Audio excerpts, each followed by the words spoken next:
Good morning students, I am MRK. Today நம்ம பார்க்க போகிறது 10th standard mathematics exercise 3.12 5th sum algebraல உள்ளது. Okay, good. First question read பண்ணிக்க கேர்ஃபுல்லாக. A pole has to be erected at a point on the boundary of a circular ground. ஒரு circular ground சேஃபில், அதாவது வட்ட வடிவமான ஒரு கிரவுண்டில் மைதானத்தில் பவுண்ட்ரினா எல்லையில் ஒரு போல் ஊண்டி இருக்குது, எலக்ட்ரிக் போல் அப்படின்னு வேணால் வச்சுக்கோ. சரிங்களா? அந்த கிரவுண்டுடைய டயாமீட்டர் கொடுத்துருக்கு 20 மீட்டர் அப்படின்னு சொல்லி கொடுத்துருக்கு. ஓகேயா? குட். 20 மீட்டர் அப்படின்னு சொல்லி கொடுத்துருக்கு. ஓகேயா? ரைட். அடுத்து in such a way that the difference of the distance from the two diametrically opposite அப்படின்னு சொல்லி ஃபிக்ஸ்டு கேட்ஸ், அதாவது P and Qன்ற ரெண்டு கேட்டு.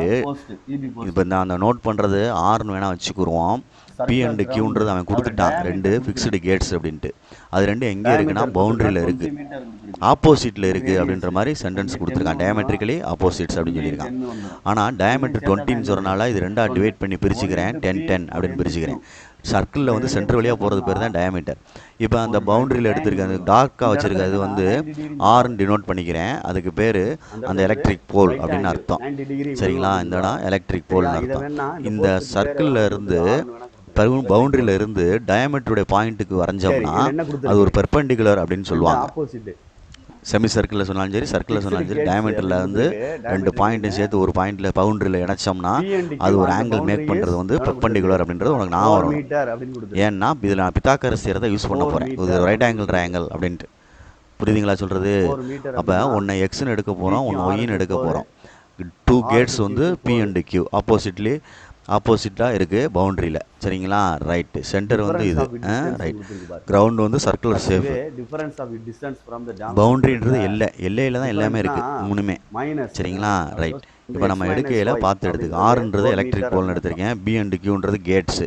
Let R be the pole of the erected at a point on the boundary. அப்படியே கொஸ்டின்லேருந்து எடுத்து எழுதியிருக்கேன். R be the pole to be erected at a point on the boundary of a circular ground அப்படின்னு எடுத்துட்டேன். R அப்படின்றது சரியா? அந்த பொசிஷனை கொடுத்துட்டேன். லெட் அடுத்து வந்து கிவன் PQ அப்படின்றது டயாமீட்டர் 20 மீட்டர். அதை வந்து ரெண்டாக பிரிக்கையில் 10 பிரிச்சிடலாம். சரிங்களா சொல்கிறது? அது ரெண்டு கேட்ஸ் B and Q அப்படின்றது, P and Qன்றது கேட்ஸ். இப்போ நான் என்ன வர்றேன் அப்படின்னா ரைட் ஆங்கிள் ட்ரையாங்கிளுக்கு வரேன். PQR அப்படின்றது ஆறுன்றத 90 டிகிரி, அதனால் கரெக்டாக 90 டிகிரி அங்கே போடணும். 90 டிகிரியில் ஆர் போட்டிருக்கேன் பார்த்துக்க. அப்போ PR = Xன்னு எடுத்துக்கோ, QR = Yன்னு எடுத்திருக்கேன். பை பித்தாகரஸ் தியரப்படி அப்படின்னு எழுதுறேன். பித்தாகரஸ் தியரப்படி அப்படின்னு எழுதுனோம்னா, சரிங்களா? பித்தாகரஸ் தியரப்படி எழுதுனோம்னா இதில் எதில் வேணாலும் ஆப்போசிட் சைடு அட்ஜசன்ட் சைடு எடுத்துக்கலாம். சரிங்களா? ஆனால் PQன்றதான் ஹைபாடனஸ். அப்போ PQ² = அப்படின்னு எடுக்கணும். எடுத்து PR² + RQ² அல்லது QR². இதுதான் பித்தாகரஸ் தியரம். இதில் PQ²ன்றது 20² அர்த்தம். PQ²ன்றது 20². PRன்றது X². அது QRன்றது Y². ஒன்று நேம் பண்ணிட்டேன். சரிங்களா? ரைட். இதோட நிறுத்திக்க. நெக்ஸ்ட் என்ன செய்கிறோம் அப்படின்ட்டு பார்த்துக்கிறோம்.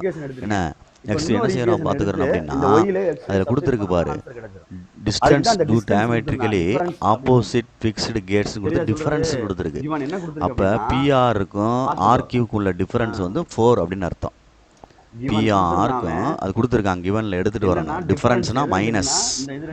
அப்போ அந்த ரெண்டு கேட்டுக்குள்ள டிஃபரன்ஸ் வந்து PR - QRன்னு எழுதிக்கலாம் அல்லது RQன்னு எழுதிக்கலாம். = 4 மீட்டர்.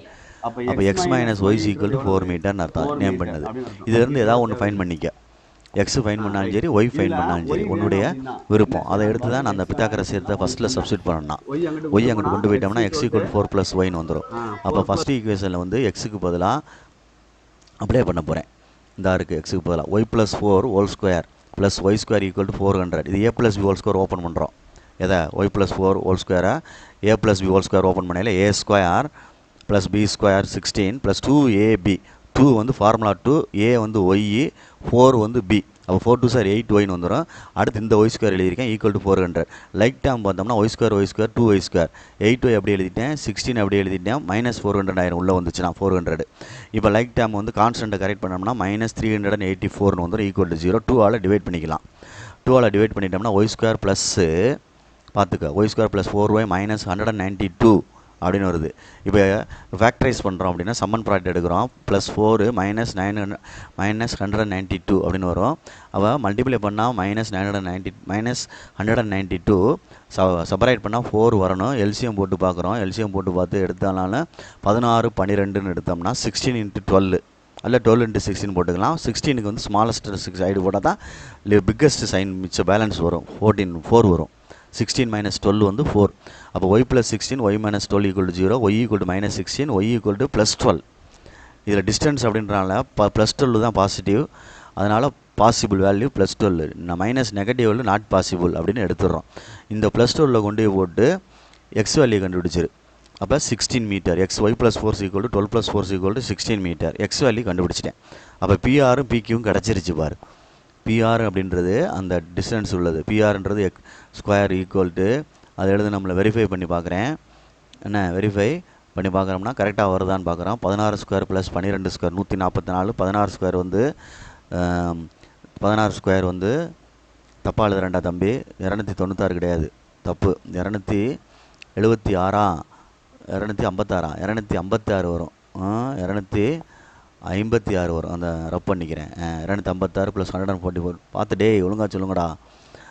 நான் அவசரப்படுறேன், நீங்களும் அவசரப்படாத. அடி வாங்க போகிறேன் விஷ்ணு, பார்த்துக்க. சரி, ஆட் பண்ணி ஸ்கொயர் ரூட் எடுத்துட்டோம்னா 20 மீட்டர்னு வருது. அப்போ அவன் சொன்ன டயமீட்டர் கிடச்சிருச்சு பாரு ஆன்சரில். புரியுதுங்களா?